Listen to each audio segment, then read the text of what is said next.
जय हिंद। स्वागत करता हूं मैं अपने YouTube चैनल पर। और आज हम लोग नए चैप्टर के बारे में पढ़ेंगे जो NCERT की क्लास 9 का चैप्टर 5 होगा और वो है introduction to Euclid's geometry.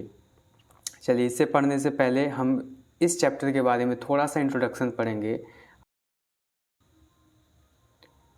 The words geometry come from the Greek words geo and meaning the earth and the metrin meaning the measure।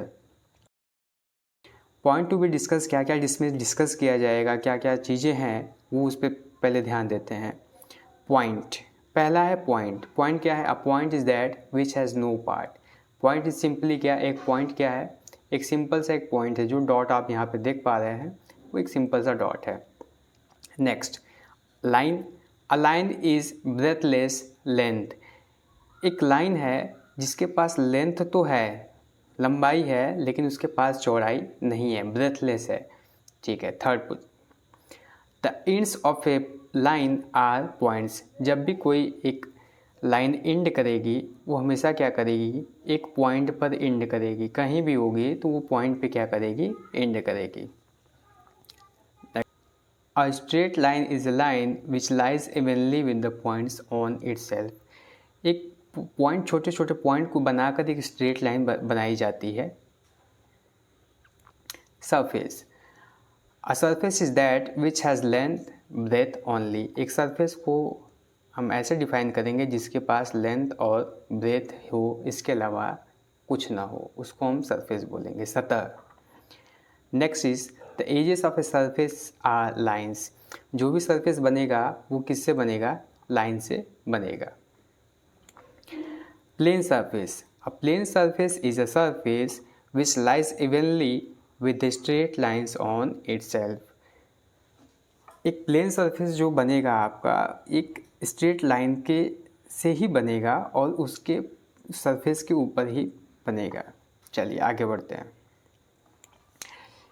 तो यूक्लिड्स का एक्सियोम्स है और एक पोस्टुलेट्स है। तो इनके बारे में पहले पढ़ते हैं कि what is postulate and what is axioms. तो पोस्टुलेट क्या होता है? पोस्टुलेट्स के बारे में ज़रा देखते हैं। The assumption that were specific to geometry. एक ऐसा अनुमान जो ज्योमेट्री के लिए स्पेसिफिक माना जाता है। और एक्सियोम्स क्या है? were assumptions used throughout mathematics and not specifically linked to geometry। were assumptions used throughout mathematics, पूरे मैथमेटिक्स में तो इसका इस्तेमाल होता है लेकिन ये ज्योमेट्री के लिए स्पेसिफिक नहीं है। सम यूक्लिड्स के एक्सियोम्स करीब 7 के करीब हैं, उनके बारे में पढ़ते हैं। First one is things which are equal to the same thing are equal to one another. मतलब कोई भी ऐसी चीज़ है जो एक दूसरे के बराबर है। मतलब अगर ये चीज़ इसके बराबर है तो ये, अगर ये चीज़ इसके बराबर है तो ये वाली चीज़ भी क्या होगी? इसके बराबर होगी। तो ये पहला था। Next, if equals are added to equals the wholes are equal. मतलब जब भी कुछ ऐड किया जाए, जब कोई दो चीज़ें बराबर हों उनमें कुछ ऐड किया जाए तो सारी चीज़ें क्या होंगी? बराबर होंगी। जैसे 2 इक्वल टू, अगर 2 है, अगर 2 में क्या किया जाए? 3 ऐड किया जाए, इधर भी 3 ऐड किया जाए तो मतलब ये भी 5 होगा और ये भी 5 होगा। मतलब दोनों क्या है? बराबर है। कहने का अर्थ वही है कि अगर कोई इक्वल चीज़ें हैं उनमें फिर से कोई इक्वल चीज़ ऐड की जाती है तो जो होल होगा, जैसे होल क्या है? यहाँ पे 5 है, यहाँ भी 5 है, दोनों क्या है? बराबर है, तो वही बराबर होगा। Third one, if equal are subtracted from equal the remainder are equal. फिर वही बात कि जब इक्वल में से जैसे 5 है, 5 के बराबर 5 है, तो 5 में से अगर 2 हटाएंगे, ये मैथमेटिकली मैं बता रहा हूँ, अगर आपको ये ज्योमेट्रिकली क्या होगा? अलग चीज़ें होंगी। ठीक है। तो 5 में से 2 गया, यहाँ भी 3 बचेगा, यहाँ भी 3 बचेगा। सिमिलरली अगर जैसे बात किया जाए एक लाइन की बात करें, ज्योमेट्री के परफेक्ट से बात किया जाए, ये 2 लाइन है, दोनों क्या है? दोनों की लेंथ क्या है? बराबर है। अगर एक लाइन यहाँ से इतना कट करके यहाँ से निकाला जाए, यहाँ से भी इसको कट करके निकाल दिया जाए, तो जो बचा हुआ ये चीज़ है और जो बचा हुआ ये चीज़ है, ये दोनों क्या होंगी, बराबर होंगी। कहने का अर्थ ये है। Next one, things which coincide with one another are equal to one another. ऐसी कोई चीज़ें हैं जो आपस में परस्पर एक जैसी हैं। जैसे मान लीजिए कि अगर हम लेते हैं, एक एग्जांपल लेते हैं, आपने सिक्का देखा होगा, 1 रुपये का सिक्का, छोटा बड़ा साइज, वैसा साइज़ होना चाहिए। तो सिक्के आपने देखे होंगे, जब सिक्के एक के ऊपर रख के एक बंडल गड्डी बनाई जाती है ऐसे ऊपर ऊपर, तो कोइंसाइड मतलब कि एक दूसरे को ढक लेना है। उसकी लेंथ, उसकी बाउंड्री क्या करती है, एक दूसरे को ढक लेती है, ओवरलैप नहीं करती। मतलब ओवरलैप करने का मतलब कोई बड़ा छोटा नहीं होता है, एक बराबर होता है। That is coincide. कोइंसाइड का मतलब कि एक दूसरे को ढक लेना। अगर ऐसी कोई चीज़ें हैं तो वो भी क्या होती हैं, एक दूसरे के बराबर होती हैं। The whole is greater than the part, मतलब अगर ये देखिए, अगर ये पूरा क्या है, एक होल है, हम सामने सर्कल ले लिया और ये पूरा होल है। अगर इसका हम एक पार्ट निकाल लें, यहाँ से एक ऐसा हम पार्ट निकाल लें, तो ये पार्ट क्या है, इस पार्ट से क्या है, ये पूरा होल क्या है, ज़्यादा है, तो ये ट्रू है। एक्सियोम्स को कहा जाता है कि ये सारे क्या हैं, एक यूनिवर्सल ट्रूथ हैं। Sixth one, things which are double of the same thing are equal to one another. कहने का अर्थ है कि अगर ये डब्बा एक है, इसी का हम डबल कर दें, मतलब सेम एक जैसा है, इसका फिर से हम एक बना दें, मतलब ये एक दूसरे के क्या होंगी, बराबर होंगी। अगर इसका हम डबल कर दें, मतलब डबल करने का मतलब एक और यहाँ पे खड़ा कर दें, तो ये और ये क्या होगा, दोनों आपस में बराबर होंगे। Next one, things which are half of same thing are equal to another. फिर से वही बात, फिर से हम कोई अगर लेते हैं, कोई एक हमने रेक्टेंगल ले लिया, इसका अगर आधा करते हैं, तो आधा अगर करेंगे तो इनका जो आधा होगा, ये दोनों जो पार्ट हैं, ये और ये पार्ट जो हैं, वो दोनों में क्या होंगे, आपस में बराबर होंगे। अब बारी आती है यूक्लिड्स के 5 पोस्टुलेट के बारे में बात करने की। ठीक है, तो postulate number 1, a straight line may be drawn from any one point two any other point.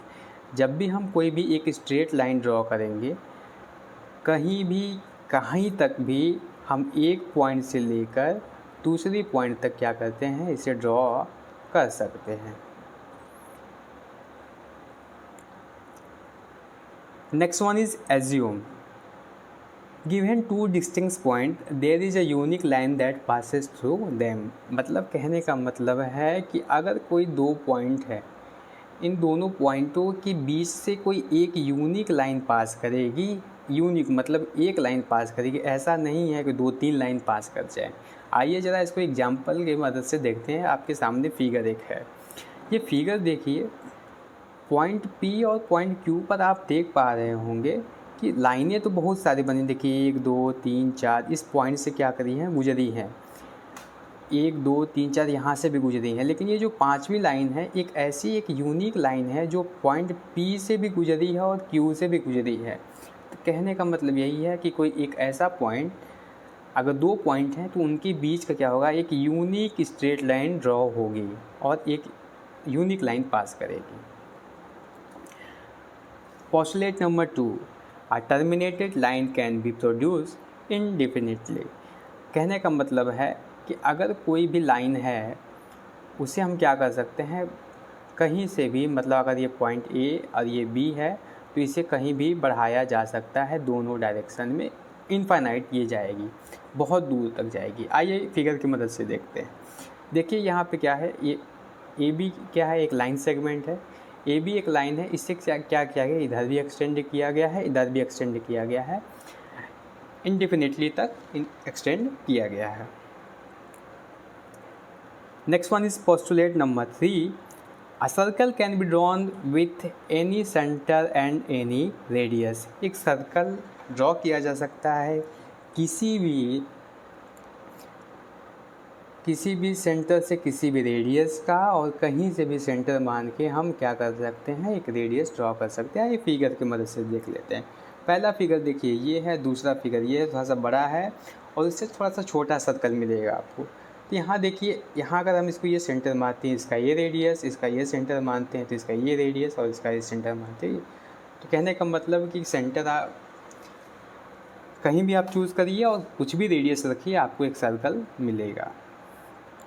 Now postulate number 4, all right angles are equal to one another. Right angle मतलब 90 डिग्री। राइट एंगल की जब भी बात करते हैं तो दिमाग में ख्याल आता है 90 डिग्री की, मतलब कोई भी 90 डिग्री हो किसी भी फिगर का, सभी क्या होंगे, एक दूसरे के बराबर होंगे। जैसे देखिए फिगर नंबर 1, यहाँ का 90 डिग्री ये आपस में भी बराबर है क्योंकि सब 90 डिग्री है, और यहाँ की भी 90 डिग्री क्या है, सब बराबर हैं, ये भी 90 है। तो सारे जितने भी राइट एंगल यहाँ पे ड्रॉ हुए हैं इन तीनों फिगर में, सब के सब क्या हैं, बराबर हैं। Now the postulate number 5, if a straight line falling on two straight lines makes the interior angle on the same side of it taken together less than two right angles, then the two straight angle if produced indefinitely meet on that side on which the sum of the angle is less than two right angles। कहने का मतलब ये है कि अगर कोई दो line क्या स्ट्रेट लाइन क्या की जाती है, ड्रॉ की जाती है, ऐसे कोई स्ट्रेट लाइन क्या की जाती है, ड्रॉ की जाती है, तो इसके बीच में कोई एक लाइन अगर ऐसे हम ड्रॉ कर देते हैं तो इनके जो इंटीरियर एंगल है, देखिए इंटीरियर एंगल एक ये और एक ये, इनका दोनों का सम जो होगा वो दो राइट एंगल मतलब 90 + 90 मतलब 180 से क्या होगा, हमेशा कम होगा। और जब इसको हम आगे इसको बढ़ाएंगे तो जो लाइन जो इंटरसेक्ट करेगी, ये जो छोटा वाला है इधर साइड में क्या करेगी, इंटरसेक्ट करेगी। आइए ज़रा इसको फिगर की मदद से देखते हैं। यहाँ पे देखिए दो लाइनें क्या की गई हैं, ड्रॉ की गई हैं। एक लाइन AB है और दूसरी लाइन क्या है, एक लाइन AB है और दूसरी लाइन CD है। AB आप देख पा रहे होंगे, AB के साइड में कोई एक लाइन ये इंटरसेक्ट की गई है, ये वाली लाइन क्या करती है, इंटरसेक्ट करती है। तो एंगल 1 और एंगल 2 क्या है, दोनों का सम क्या होगा, 180 से क्या होगा, लेस होगा, 180 से लेस देन होगा। और जब ये लेस देन होगा तो बाद में जब इसको हम आगे बढ़ाएंगे, इन दो लाइन AB और CD को जब हम आपस में ऐसे बढ़ाएंगे तो क्या होगी, ये आके देखिए यहाँ पे इंटरसेक्ट कर जा रही है। तो इंटरसेक्ट यहाँ कर रही है मतलब किस साइड करेंगी, उसी साइड करेंगी जहाँ पे एंगल 1 और एंगल 2 जो है 180 से कम है, उसी के साइड ये क्या करेंगी, इंटरसेक्ट करेंगी, न कि इस वाले एरिया के साइड में इंटरसेक्ट करेंगी। तो इतना था इंट्रोडक्शन। और अगर आप चैनल पे नए हैं तो हमारे चैनल को सब्सक्राइब करिए, बेल आइकन प्रेस करिए और टेलीग्राम ज्वाइन कर लीजिए, और इंस्टाग्राम पे हैं तो हमें फॉलो करें। Thank you.